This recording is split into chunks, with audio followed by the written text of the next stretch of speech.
falei pra gente ler sobre pegar o texto que está lá no livro de Jonas. Quem trouxe Bíblia aí tiver a fim de ler. O livro de Jonas, ele tem 4 capítulos. Eu acredito que a maioria das pessoas aqui já deve... Caiu alguma coisa? Já deve ter lido esse livro. O livro é muito curto. 4 capítulos. Eu vou tentar ler... Não sei se vou ler ele inteiro. Vou ler um trecho. Tá? Jonas capítulo 1. A palavra do Senhor veio a Jonas, filho de Amitai, com esta ordem: vá depressa à grande cidade de Nínive e pregue contra ela, porque a sua maldade subiu até a minha presença. Mas Jonas fugiu da presença do Senhor, dirigindo-se para Tarsis. Desceu à cidade de Jope, onde encontrou um navio que se destinava para aquele porto. Depois de pagar a passagem, embarcou para Tarsis e fugiu do Senhor. O Senhor Deus, porém, fez soprar um forte vento sobre o mar e caiu uma tempestade tão violenta que o barco ameaçava arrebentar-se. Todos os marinheiros ficaram com medo e cada um clamava ao seu próprio Deus. E atiraram as cargas ao mar para tornar o navio mais leve. Enquanto isso, Jonas, que tinha descido ao porão e se deitava, dormia profundamente. O capitão dirigiu-se a ele e disse: como você pode ficar aí dormindo? Levanta-se e clama ao seu Deus. Talvez ele tenha piedade de nós e não morramos. Então os marinheiros combinaram entre si: vamos lançar sorte para descobrir quem é o responsável por essa desgraça que se abateu entre nós? Lançaram sorte e a sorte caiu sobre Jonas. Por isso perguntaram: diga-nos quem é o responsável por essa calamidade, qual a sua profissão, de onde você vem, qual a sua terra, a que povo você pertence? Ele respondeu: eu sou hebreu, adorador do Senhor, o Deus do céu, que fez o mar e a terra. Então os homens ficaram apavorados e perguntaram: o que foi que você fez? Pois sabiam que Jonas estava fugindo, porque ele já tinha dito antes. Visto que o mar estava cada vez mais agitado, eles lhe perguntaram: o que devemos fazer com você para que o mar se acalme? Respondeu ele: pegue-me e jogue-me no mar, e ele se acalmará, pois eu sei que é por minha causa que esta violenta tempestade caiu sobre vocês. Ao invés de jogar Jonas no mar, os homens se esforçaram ao máximo para remar de volta para a terra, mas não conseguiram, porque o mar tinha ficado ainda mais violento. Eles clamaram ao Senhor: Senhor, nós suplicamos, não nos deixe morrer por tirar a vida deste homem. Não caia sobre nós a culpa de matar um inocente, porque tu, ó Senhor, fizeste o que desejas. Em seguida pegaram Jonas e o lançaram no mar enfurecido, e este se aquietou. Ao verem isto, os homens adoraram ao Senhor com temor, oferecendo-lhe sacrifício e fazendo-lhe votos. O Senhor fez com que um grande peixe engolisse Jonas, e ele ficou ali dentro por 3 dias e 3 noites. Dentro do peixe, Jonas orou ao Senhor, o seu Deus, e disse: em meu desespero clamei ao Senhor, e ele me respondeu. Do ventre da morte gritei por socorro, e ouviste o meu clamor. Jogaste-me na profundeza, no coração dos mares. Correntezas formaram um turbilhão ao meu redor. Todas as tuas ondas e vagas passaram sobre mim. Eu disse: fui expulso da tua presença, contudo olharei de novo para o teu templo. As águas agitadas me envolveram e o abismo me cercou. As algas marinhas se enrolaram na minha cabeça. Afundei até chegar aos fundamentos dos montes, a terra embaixo, cujas trancas me aprisionaram para sempre. Mas tu trouxe a minha vida de volta da sepultura, ó Senhor meu Deus. Quando a minha vida já se apagava, eu me lembrei de ti, Senhor, e a minha oração subiu até ti, ao teu templo. Aqueles que acreditam em ídolos inúteis desprezam a misericórdia, mas eu, com cântico de gratidão, oferecerei sacrifício a ti. O que eu prometi cumprirei totalmente, porque a salvação vem do Senhor. E o Senhor deu ordem ao peixe, e ele vomitou Jonas na terra. A palavra do Senhor veio a Jonas pela 2ª vez, com uma ordem: vá à grande cidade de Nínive e pregue contra eles a mensagem que eu lhes darei. Jonas obedeceu à palavra do Senhor e foi a Nínive. Era uma cidade muito grande, sendo necessário 3 dias para percorrê-la. Jonas entrou na cidade e percorreu durante um dia, proclamando: daqui a 40 dias Nínive será destruída. Os ninivitas creram em Deus, proclamaram um jejum, e todos eles E todos eles, do maior ao menor, vestiram-se de pano de saco. Quando as notícias chegaram ao rei de Nínive, ele se levantou do trono, tirou o manto real, vestiu-se de pano de saco e sentou-se sobre cinzas. Então fez proclamar em Nínive, por decreto do rei e de seus nobres: não é permitido nenhum homem ou animal, boi ou ovelha provar qualquer coisa. Não comam nem bebam. Cubram-se de pano de saco, homens e animais, e todos clamem ao Deus, com D maiúsculo aqui, com todas as suas forças. Deixem os maus caminhos e a violência. Deixem os maus caminhos e a violência. Talvez Deus se arrependa e abandone a sua ira, e não sejamos destruídos. Essa é a palavra do rei de Nínive. Tendo em vista o que eles fizeram e como abandonaram os seus maus caminhos, Deus se arrependeu, faltaram aspas aqui, e não o destruiu como tinha ameaçado. Jonas, porém, ficou profundamente descontente com isso. Ele orou ao Senhor: Senhor, não foi isso que eu disse quando ainda estava em casa? Foi por isso que eu me apressei a fugir para Tarsis. Eu sabia que tu és Deus misericordioso e compassivo, muito paciente, cheio de amor e que promete castigar, mas depois se arrepende. Agora, Senhor, tira a minha vida, eu imploro, porque para mim é melhor morrer do que viver. Jonas saiu, sentou-se num lugar a leste da cidade. Ali construiu para si um abrigo, sentou-se à sombra e esperou para ver o que aconteceria com a cidade. Então o Senhor Deus fez crescer uma planta sobre Jonas para dar sombra à sua cabeça e livrá-lo do calor, o que deu grande alegria a Jonas. Mas na madrugada do dia seguinte, Deus mandou uma lagarta atacar a planta e ela secou. Ao nascer do sol, Deus trouxe um vento oriental muito quente e o sol bateu na cabeça de Jonas ao ponto que ele quase desmaiou. Com isso, ele desejou morrer e disse: para mim seria melhor morrer do que viver. Mas Deus disse a Jonas: você tem alguma razão para estar tão furioso por causa da planta? Respondeu ele: sim, tenho. E estou furioso a ponto de querer morrer.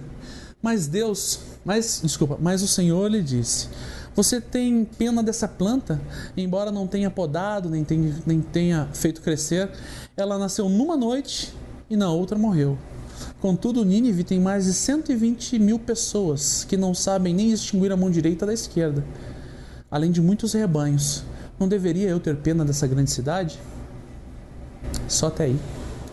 Vamos orar novamente? Senhor Deus, tu sabes que não temos a capacidade de te interpretar intelectualmente. A nossa única expectativa, a nossa única alternativa é contar com a tua revelação. Quero te pedir, Deus, que da minha boca hoje não saia nenhuma palavra do meu próprio querer, nem nada envolvido com as minhas ideologias pessoais, mas que eu possa refletir aqui para essas pessoas o teu querer, Pai. Faz com que a gente tenha um coração disposto a entrar em Nínive e não para fugir. Amém. Essa palavra poderia ter terminado por aí. A gente podia só ler o livro e já estava suficiente. É um livro que para mim é muito, muito interessante, porque ele é um livro talvez top 10 nas escolas dominicais infantis. Todo mundo lembra daqui? Quem aqui já esteve numa igreja quando era criança, com certeza já viu a professorinha contando a história do peixe e tal. Daí ela sempre enfatiza, não era uma baleia, era um peixe grande. Então, as professoras de escola dominical infantil seriam talvez as principais fãs dessa história, a história do camarada com o qual Deus falou. E daí as pessoas falam: porra, mas um peixe, né? Mas o fato de Deus ter falado com ele não é mais agressivo do que um peixe engolir? Mas enfim, vamos levar. E as outras pessoas que são maiores fãs, talvez, do que as professoras de escola dominical, são os ateus. Não sei se tem algum ateu aqui. Vocês não, né? Os ateus adoram contar essa história. Olhar para os crentes e falar assim: como vocês são idiotas. Vocês acreditam mesmo que o camarada foi engolido por um peixe gigante? Talvez por uma cachalote ou por, sei lá, um tubarão-baleia, e ficou vivo lá dentro 3 dias e 3 noites, né? Vocês têm certeza que esse Deus que conta essa história existe? Então, competindo, né, no top 10 ali dos fãs de Jonas estão as professoras de escola dominical e os ateus, que são as pessoas que mais leem esse livro. E a gente que é cristão aí, como eu falei no começo, um livro de 4 capítulos, dá 2 páginas aí, sei lá, 3 páginas. E quando eu estava preparando isso aqui, eu conversei com alguns amigos meus que são teólogos e falando sobre o livro, não sei o quê. E alguns falam, cara, eu nunca li esse livro inteiro, deixa eu ler e depois eu falo. Eu falei, caramba, né, mano? 4 capítulos, 2 páginas. A gente podia até julgar o Jonas aqui. O povo de Nínive, quando Deus chama ele e vai lá e fala, a maldade deles subiu até mim. Vai lá depressa e fala para eles sobre isso. Prega contra eles. Prega contra isso que eles estão fazendo. E Jonas automaticamente pega no sentido contrário. Vai para Nínive, vai para Jope. E Tarsis, desculpa. E a maioria das pregações que eu ouvi sobre esse texto dizem respeito a você cumprir a vontade de Deus na sua vida. E eu acho que isso tem um valor muito grande. Eu acredito que todo mundo tem que cumprir o que Deus tem na sua vida e tudo mais. Só que é meio óbvio isso. Se você aceitou esse Deus como Deus de fato, não espero mais nada além de você cumprir o que Deus está falando. Afinal de contas, Ele é Deus. E esse jogo de ficar indo e voltando na vontade de Deus, tudo bem, é uma coisa que todo mundo vive. Mas eu acho que esse livro fala um pouco mais do que isso. O povo de Nínive, ele tinha alguns costumes bacanas. Nínive era uma cidade para onde Jonas foi comissionado, era a capital da Síria, inimiga do povo de Israel de longa data. Império dominante aproximadamente entre 885 a.C. e 665 a.C. Famosa por exemplo, decapitar o povo que era vencido, fazendo pirâmides de crânios. Crucificavam e empalavam os prisioneiros. Arrancavam seus olhos e esfolavam eles vivos. E possivelmente foi esse histórico que fez com que o Jonas tivesse um cagaço violento de ir para lá. Por mais que a gente queira romancear isso aqui e falar, caramba, né? Temos que fazer de fato a vontade de Deus na nossa vida. Se Deus mandasse você ir para esse lugar, você ia? Eu não ia. Muito difícil. Acho que é difícil, coisas muito mais fáceis eu não faria. Então, eu acho muito válido, eu acho muito compreensível que um camarada sozinho, chegasse na cidade desses psicopatas que faziam essas coisas aqui e falasse, o meu Deus vai matar vocês. É isso aí.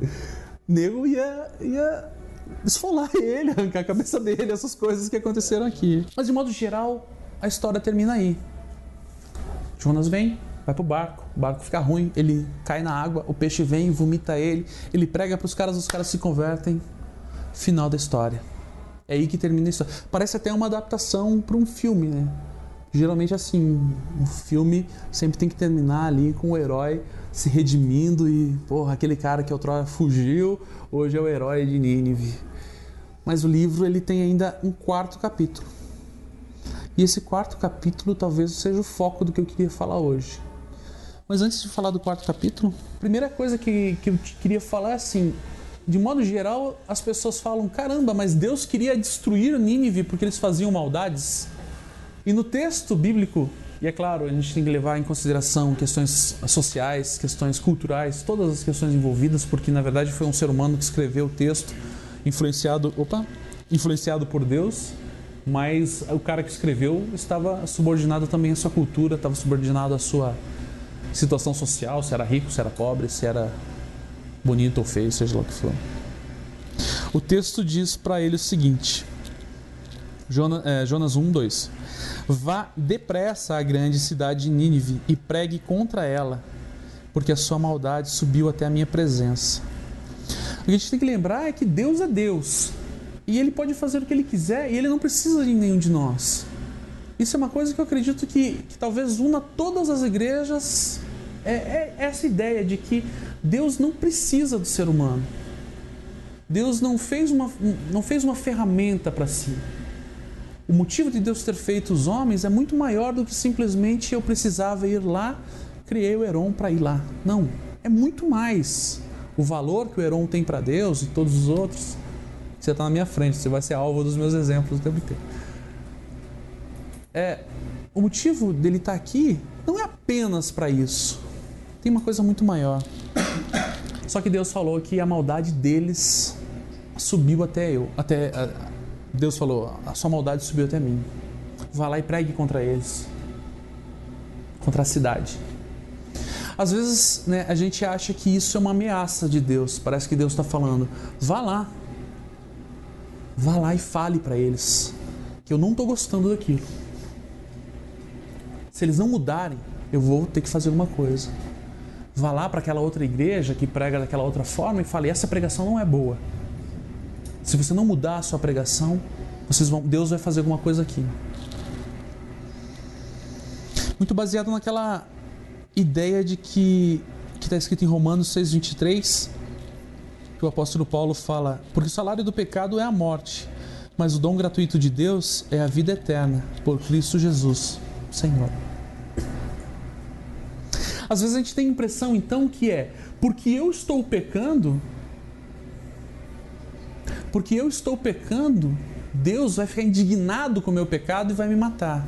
Isso gera coisas absurdas, como uma mentalidade... Às vezes a gente acha que, por a gente ter pecado, Deus ficou com raiva da gente. Por você ter pecado, por você ter cometido uma falha, seja ela de caráter, seja ela moral, seja o que for, Deus ficou com raiva de você. E muitas vezes as pessoas ainda criam uma superstição de dizer assim, puta, porque eu fiz aquilo, então Deus permitiu que isso acontecesse. Porque eu fiz aquela coisa errada, então essa merda deu na minha vida por causa disso. E essa é uma superstição muito equivocada, porque quando Deus fala que o salário do pecado é a morte, Ele não está dizendo para você, Ele não está dizendo, porque você cometeu pecados, eu vou lhe matar. O que Ele está dizendo é, esse pecado que você está cometendo vai acabar te matando. E quando Deus olha para Jonas e fala, mano, vai lá e fala para eles que a maldade deles, eu já estou conseguindo ver daqui, eu já estou ouvindo, já estou sentindo o cheiro dessa maldade deles. Eles vão acabar morrendo. Se não tiver um homem de bem que vá lá e oriente esses camaradas que, como no final do texto ele diz, não consegue distinguir a mão direita da esquerda, eles fazem muitas coisas erradas. Se não tiver um homem de Deus que vá lá e fale, vocês vão morrer, eles vão morrer. Se não tiver alguém que oriente eles, eles vão acabar morrendo. Esse nosso sadismo evangélico às vezes faz com que a gente acredite que o pecado de outras pessoas é o motivo pelo qual elas passam por necessidades. Eu já vi alguns pastores, pregadores, seja lá o que for, falando as tretas do Haiti, lá, os como é que fala? Maremoto que deu lá? Terremoto, sei lá. Sabe por quê? É porque eles são idólatras. Porque sei lá, na África eles passam fome, tsunami Bali, na África eles passam fome porque eles adoram, porque eles não são evangélicos. E essa é a mentalidade mais idiota que um pregador pode falar de cima de um púlpito. Porque se fosse essa lógica, então a gente que está aqui, a gente seria milionário talvez? E eu tenho vários amigos crentes, fiéis, mais fiéis até do que eu, que estão super fodidos de grana e já passaram por necessidades imensas, já passaram por problemas de saúde. E eu já vi muita gente que nem tem conhecimento de Deus e que vive uma vida plena. Não apenas de grana, mas de caráter. Já vi muitos ateus, já falei aqui algumas vezes, já vi muito ateu preocupado com a dignidade humana do outro. Muito ateu olhando para uma pessoa que está passando por uma necessidade e falando, você não pode passar necessidade. E qual é a motivação do ateu? Ele não tem Deus para apontar o dedo para ele. Ele está simplesmente olhando para um outro ser humano que é igual a ele e falando, pelo fato de você ser igual a mim, você não pode passar por essa indignação. E assim, Jonas acaba nessa mentalidade tentando fugir de Deus. Só que daí, num dado momento, Jonas está lá no barco e o barco começa a balançar e daí ele fala daí os caras vão lá acordar ele.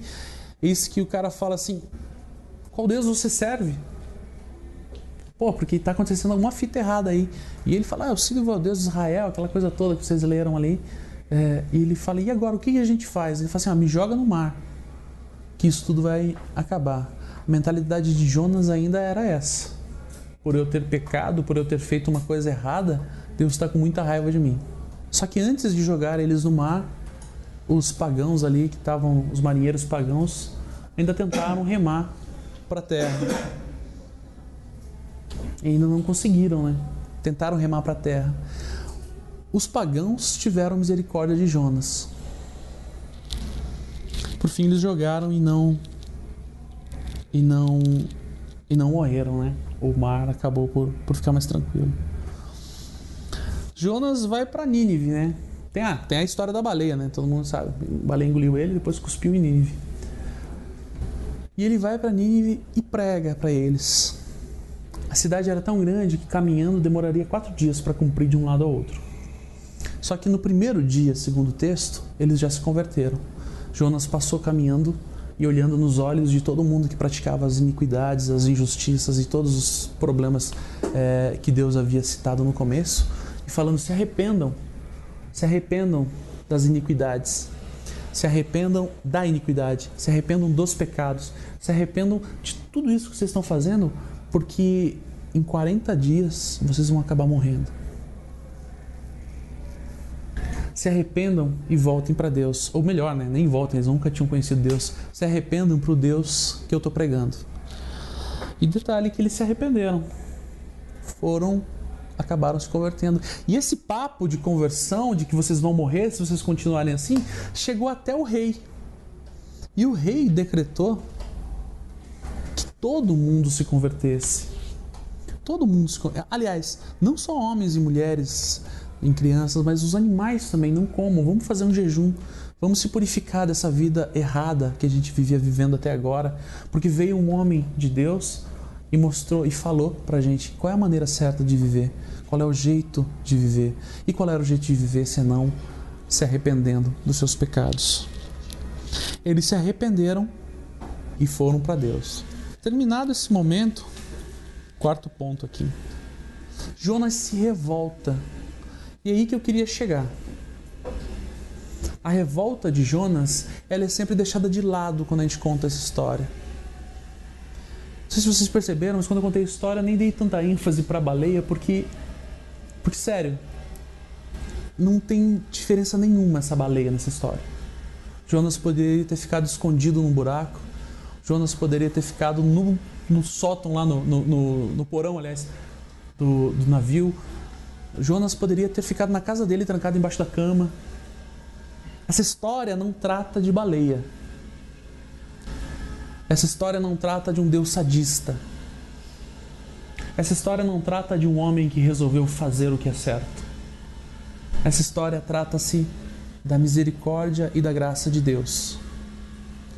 Deus falou para um homem qualquer, como diz no começo lá, Jonas, filho de não sei quem.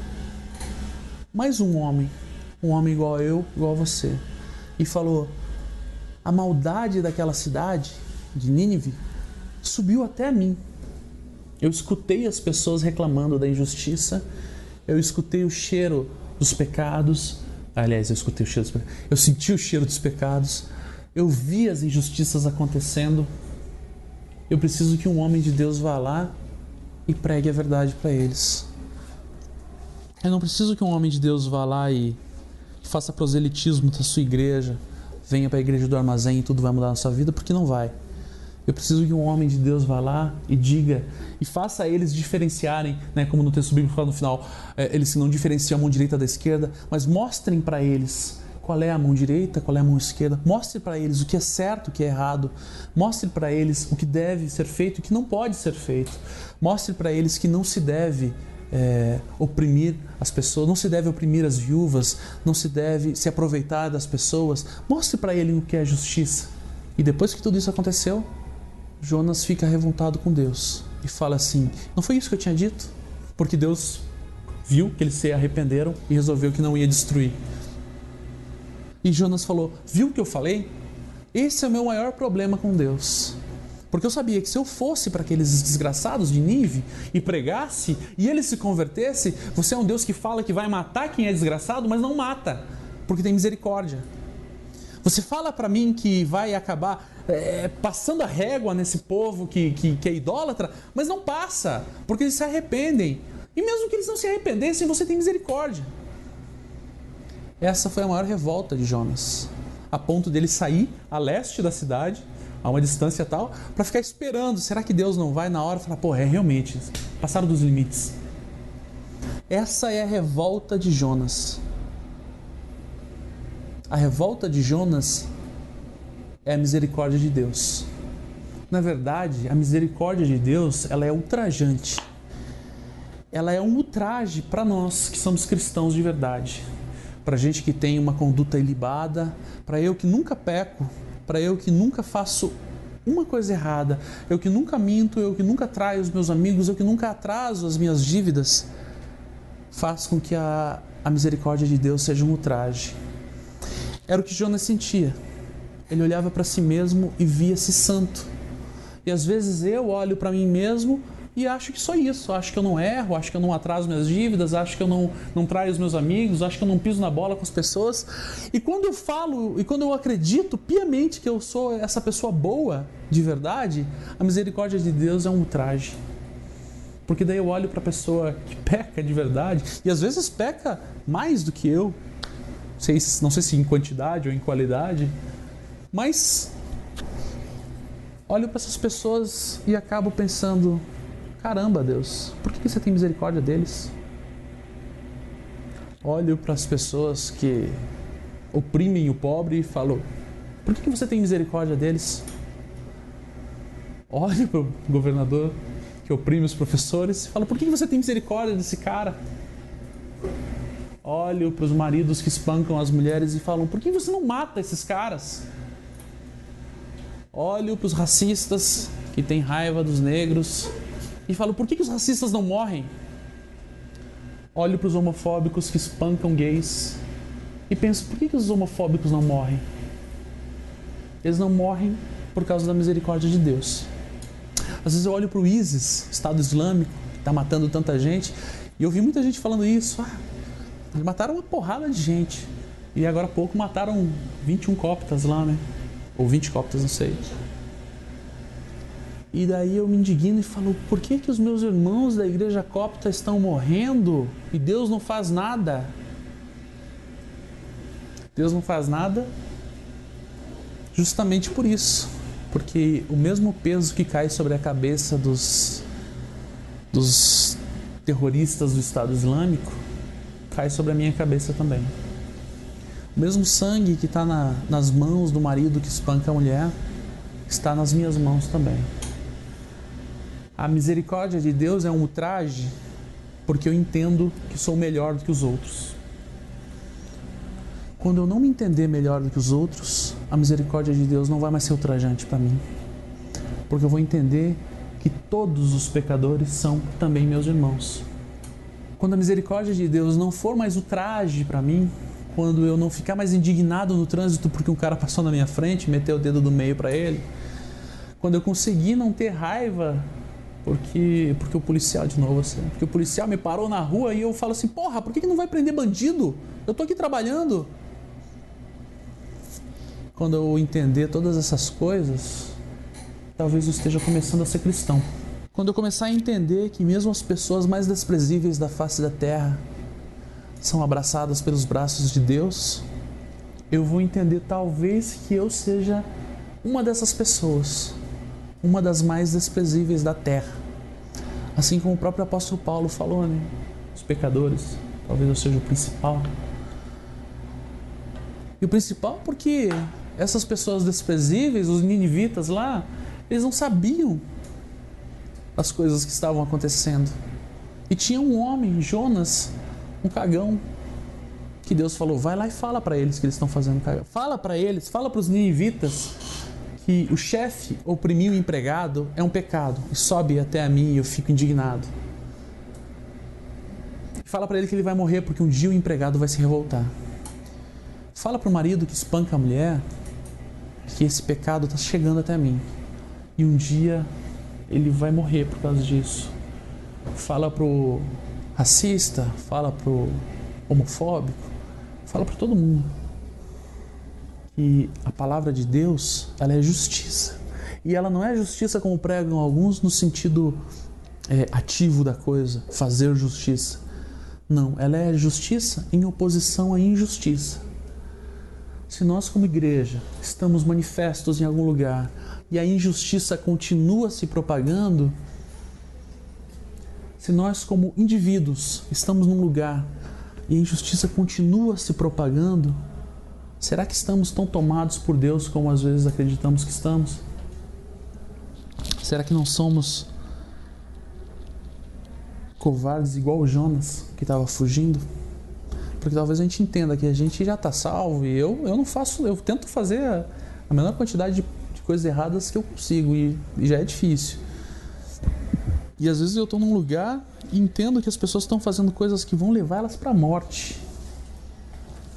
E acabo me calando, acabo fugindo, dormindo no porão de um barco. Quando eu entender que o homofóbico, que o machista, que o racista, que o classista, que o patrão, que o Beto Richa, que todas as pessoas desprezíveis são meus irmãos, talvez eu comece a ser igreja de verdade. No final do livro de João, quando Cristo se despede dos amigos dele, que eram até então seus discípulos, e naquele momento ele começa a chamar de amigos, ele fala o seguinte para eles, uma frase que marcou a minha vida. João 13, 34, 35. Um novo mandamento eu vos dou. Porque até aquele momento Jesus não tinha dado nenhum mandamento. Um novo eu vos dou. Que vos amem uns aos outros. Mas não como foi dito antes, como a si mesmo, mas amem uns aos outros como eu vos amei a vós. Que também vocês se amem uns aos outros, desse jeito. Nisso todos conhecerão que são os meus discípulos, como se vos amardes uns aos outros. E amar uns aos outros não é amar as pessoas aqui da igreja, do armazém, que só tem pessoas bonitas, inteligentes e educadas. Não é amar todas as pessoas do armazém e as pessoas da igreja do Gordo e a galera lá da igreja do 90, porque são crentes também, eu sei. Não. Amar uns aos outros é amar a humanidade. É entender que todas as pessoas precisam da justiça de Deus. O oprimido precisa se livrar da opressão e o opressor precisa entender que ele é um opressor e que se ele continuar oprimindo, ele vai para a morte. Não vai para a morte porque Deus tem ódio dele, vai para a morte porque fatalmente o salário do pecado é a morte. E é por isso que talvez a gente esteja escondido no porão do barco, enquanto na proa os pagãos estão morrendo de medo de morrer. Até aí.